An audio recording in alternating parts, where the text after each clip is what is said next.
Welcome back everyone. In today's video, we're talking about Nvidia's enormous GTC conference. We've got Blackwell, we've got the robots, and we've got why I am buying the stock. Let's go. I'm Brian, the Finance Ninja. Oh, and Shama, the Finance Kitty, says to like and subscribe. Oh, and she's right there if you can see her. Hope you can. So yeah, it's an enormous conference. Let's get to it. So yeah, Nvidia stock's trailing at $903.72. It's got a market cap of $2.2 trillion. It's actually the third largest company in the world by market cap. It is huge. Now, Nvidia has a forward PE of 36.76, which is actually pretty good. For a company growing this fast, it's a pretty good PE. And you'll notice they have a trailing PE of 75. So their earnings are growing tremendously. And this is thanks to the H100, which is actually not the topic of today's events. This is about Blackwell. This is about Blackwell. This is about the robots. So let's start with Blackwell. Now Blackwell is basically Jensen. When he was up on stage, he was saying that they had to go bigger. Because the thing is, this is an inference chip. And on inferencing, which is basically saying, hey, draw me a cat. And then it goes to the inferencing chip. The inferencing chip creates the image of the cat and sends it back to you. It's the generative portion of generative AI. And currently, NVIDIA's H100 is a training chip, not an inferencing chip. AMD has an inferencing chip, the MI300, but it's obviously not going to be nearly as good as this Blackwell chip. Okay, so now this Blackwell chip, basically what it needs is it needs a lot of memory and a lot of memory bandwidth. So what they did to accomplish this is, as Jensen Huang said, NVIDIA CEO, he said basically they took two dies, one die and two dies, and they fused them together into one. They literally fused them together, creating some interconnects between them. And it's through some sort of sorcery, there's some sort of magic. The computer thinks they're actually one chip instead of two chips. Now, this has tremendous implications and tremendous benefits. The main one for inferencing is that you can actually upload entire models onto this die. And what that allows you to do is you can have, terabytes of memory on this die. And the whole goal is to upload the entire model onto the GPU so you can process that model at one time. And that's what gives you the enormous speed benefits. And that's why you want to fuse them together and get all the memory conjuncted together, joined together. So you can have it run all in the GPU as if it's one single unit. And so it runs all parallel, and it just gives you enormous speed benefits. As you can see here, FPV8 is 2.5 times the speed of Hopper, which is the current fastest chip on the market. FP4 is 5 times faster. FP stands for floating point. 4 means it's 4 bits.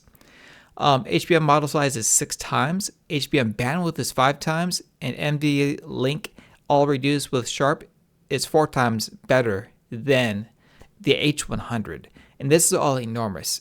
And frankly, I'm still shocked. I don't know how they're able to transmit data between the GPU dies in real time as fast as, there's no loss in speed. I don't know how they do it. It's sorcery. I don't know.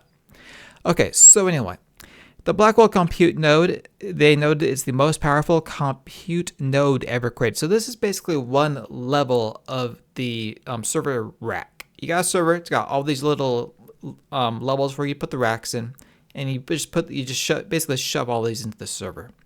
So this one has 2 Grace CPUs. This is an NVIDIA CPU based on ARM, and 4 Blackwell GPUs. Sorry. 2 Grace CPUs, 4 Blackwell GPUs on this one compute node. So remember, they took the 2 dies, they glued those together, and they basically have 2 of those. Actually, I take that back, they have 4 of those. It's 4 Blackwell GPUs. And this is 80 petaflops of performance. This is enormously more performant than the H100. And like I said before, the fact that this functions as a single GPU unit is another dimension. This puts Nvidia so far ahead of any of their competitors, including AMD, that they got some catching up to do. They have some catching up to do. It's got 1.7 terabytes of HBM3 memory, which is actually also a little bit more than AMD's 1.5 terabytes. It's got 32 terabytes per second of memory bandwidth, and it's liquid cooled. Now, here's the thing that is really puts it into perspective. What exactly is going on here? Okay, so you notice here the H200 FPA, that's the blue bar at the bottom. That's basically, okay, so this graph is throughput per GPU tokens per second up here, and interactivity per user tokens per second down here. So basically, the more you are to the top right, the better. So anyway, yeah, the blue bars, the H200 FP8, the reddish bar, I can't figure out what color that is. Purple. The purple bar is a single B200 FP8. Now what they did is that compute cluster that I just talked about, that's called the GB200. That is, they call a supercomputer. Now that is this green bar at the top. This is the 4 GPUs and 2 CPU core that I just showed you. And that is 30 times Hopper. 30 times Hopper. Now, just for comparison, this is AMD's MI300 system. It's a good system in and of itself. This is also an inferencing chip. And this was released last December.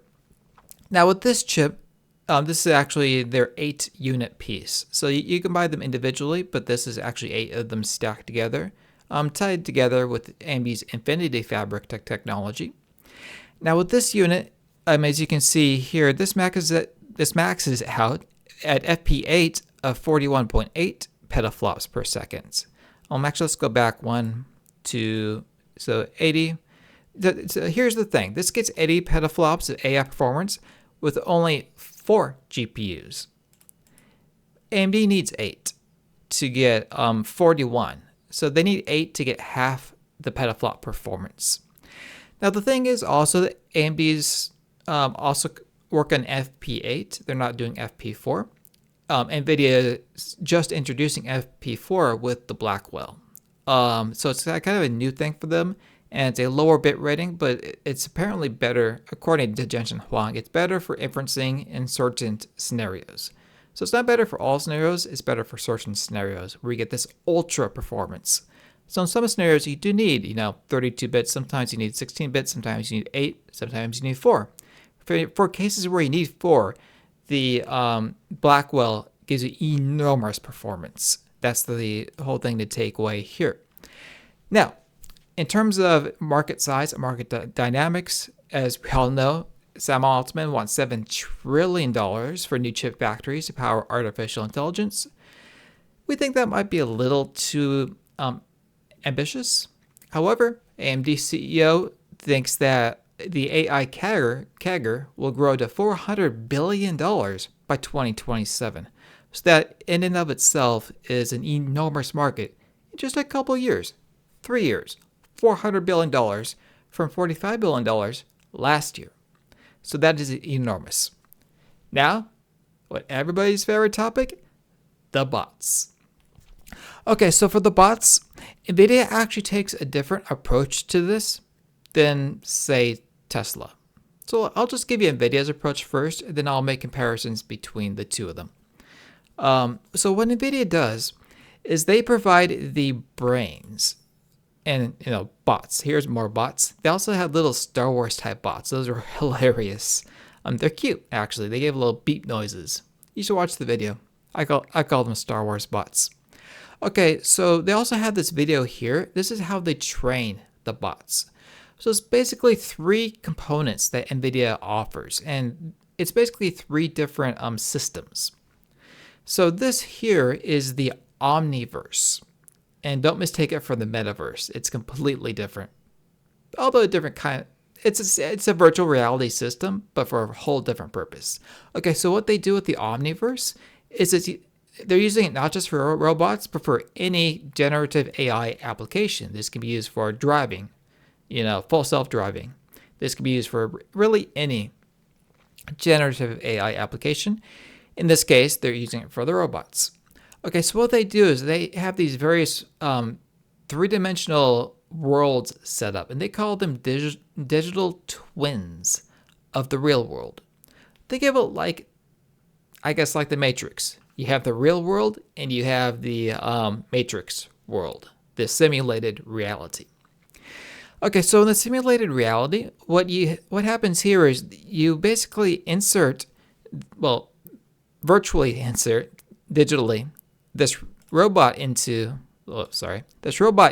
this virtual reality world, and through physics, you can have it go through and perform actions. In this case, this one is walking. So it's walking, and it's got these little steps that it sort of trips over, and it has to maintain its balance as it walks through this obstacle course. Let's call it an obstacle course. So you can see through this video how it sort of corrects itself as it walks through this obstacle course. Now, this is just one way to try them. You'll see behind them there's stairs, and there's other obstacles there. You see other robots that it can also interact with. So what they do is they set up all these different models and all these different sort of simulated environments to test the robots against. And they have hundreds, thousands of these test scenarios. And they use these test scenarios to train the neural nets. This will train the artificial intelligence systems. Now what they do is they have actually a couple of chips that they offer the robot makers. Nvidia does not manufacture the robots themselves. What Nvidia does is they provide the operating system, they provide the brains, and they provide the software. Now the robot makers, they can pick one of the three that they want to use. Which are the three systems? They can sort of mix them up if they want, or they could buy all three. Nvidia actually showed off, I think it was 5 or 6 different robot companies that are using Nvidia's technology in them, and this is one of them. So anyway, yeah, there's a variety of robot types, and they all use these technologies to do the training, and then they have the chip inside of it. That chip's called, slips my mind, Jetson. Yeah. Okay, yeah, the actual robot chip that Nvidia created is called Jensen. That's what's installed inside the robot, and it uses an architecture similar to the Blackwell.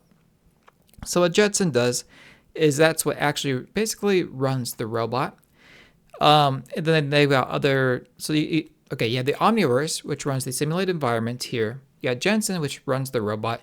And then you've got DGX, which is the artificial intelligence framework. And it's those three things that control the system. So yeah, it is huge. It is massive news. And how this compares to Tesla is Tesla's taken a whole vertically integrated approach themselves. Tesla wants to manufacture the robots themselves as well. But the approach is kind of similar-ish. But obviously Tesla doesn't have the skills at producing a GPU like Nvidia does. Nobody does. Nobody can produce GPUs like Nvidia. Nobody has anything close to what Blackwell does. So what am I doing? Here's my current position in Nvidia and my Patreon portfolio. Again, you can track this portfolio on my Patreon account. This is actually a smaller account. I started this account about a year ago. This is just one position in the account. And you'll notice here I started purchasing shares in Nvidia November of last year. I actually made, looks like 4 different purchases. The last one was 30 cents. I don't even know what that was. But anyway, so just for a couple of months, I'm already up 81%. So why am I buying more shares? Why I'm up 81% in 4 months? Because Nvidia, I think, can be possibly the first company to $10 trillion. They're at 2.2 trillion now. They can reach 10 because they got this lead in robotics, and they're going to sell these operating systems to manufacturers, and they're going to have huge margins. They're going to have margins upwards of probably pretty close to the H100 currently, which has margins of 85%. 85% gross margins on the H100. And these will have similar level margins. Why? Because Nvidia does not produce the robots. Nvidia is going to produce the chips, and they're going to sell the software. And those are both very high margin businesses. And Nvidia doesn't care which robot manufacturer wins. Whichever one wins, Nvidia wins. As long as it's not Tesla. So yeah, don't forget to like and subscribe. Thank you for watching, and I will see you in the next one.